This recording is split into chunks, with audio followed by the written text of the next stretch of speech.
కృష్ణ జై. ఇక్కడ కూర్చుని నువ్వు నారాయణ తరించావు, శివ తరించావు. ఇక్కడ కూర్చుని భగవన్నామం చెప్పుకున్నావు, తరించిపోయావు. ఇక్కడ కూర్చుని ఓ పూజ చూసావు, తరించావు. ఓ పూజ చేసుకున్నావు, తరించావు. అదే పనిగా ఏదో తిరుగుతానంటావు. కర్మ చెప్పగలిగిన వాడు లేడు. అసలు ముందు నైమిషారణ్యానికి రావడమే పుణ్యములకు కావలసినటువంటి అవకాశములను కల్పించగలిగినదై ఉంటుంది.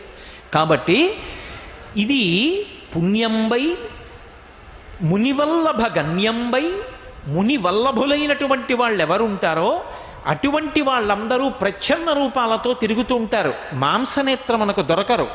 దివ్యమైనటువంటి కాంతిపుంజాల రూపాలలో ఈ అరణ్య ప్రాంతం అంతా తిరుగుతూ ఉంటారు. ఇంతమంది మహాపురుషులు ఉంటారు కనుక, హంసలు ఉంటాయి కనుక, పరమహంసల్ని సేవించాలి కనుక, బ్రహ్మ విష్ణు మహేశ్వరుల యొక్క దర్శనం కోసం ఇక్కడ తిరుగుతూ ఉంటారు. కాబట్టి మునివల్లభ గణ్యంబై అక్కడతో పోతుందా? ఊరుకోడు. కుసుమ ఫల నికాయోద్ధిత సాద్గుణ్యంబై, ఏ చెట్టు వంక చూడండి మంచి కాయలతోటి పళ్ళతోటి ఉంటుంది. సాధారణంగా కదంబ వృక్షాన్ని ఎక్కడైనా చూడండి, ఎప్పుడు పూస్తుందండి, పువ్వు ఎలా ఉంటుందండి అని అడుగుతారు. మీరు నైమిషారణ్యంలో కదంబ చెట్ల వంక చూడండి, విరగబూసి ఉంటాయి. వెలగ చెట్ల వంక చూడండి, విరగ కాసి ఉంటాయి. 365 రోజులు కాసే మామిడికాయలతో మామిడి పళ్ళతో ఉంటాయి చెట్లు లోపల. అంత ప్రసిద్ధమైనటువంటి చెట్లతో కూడుకుని ఉంటుంది. కాబట్టి ఎప్పుడు నవవసంత శోభా విలసిత ప్రదేశము భూమండలం మీద నైమిషారణ్యం. ఎప్పుడూ వసంత ఋతువే. పక్షుల కలకూజితాలతో, కాయలతో, పళ్ళతో, చెట్లతో సతత హరితారణ్యములు ఎలా ఉంటాయో అలా ఉంటుంది. అటువంటి అరణ్యమై ఇది పొగడడానికి యోగ్యమైనటువంటిది అరణ్యములన్నిటిలో. ఈ అరణ్యములన్నీ, లోకములో ఎన్నో అరణ్యములు ఉన్నాయి. అరణ్యము అన్న మాట ఎక్కడ వాడినా మీరు ఒకటి గుర్తుపెట్టుకోవాలి, శాంతికి స్థావరము. ఇది చాలా జాగ్రత్తగా పట్టుకోవాలి. అందుకు వాడుతున్నాడు సూతుడు. అరణ్యములో ఎవరుంటారు? సర్వసంగ పరిత్యాగులు ఉంటారు. అరణ్యం బయట ఎవరుంటారు? భోగాలు అనుభవించే వాళ్ళందరూ ఉంటారు.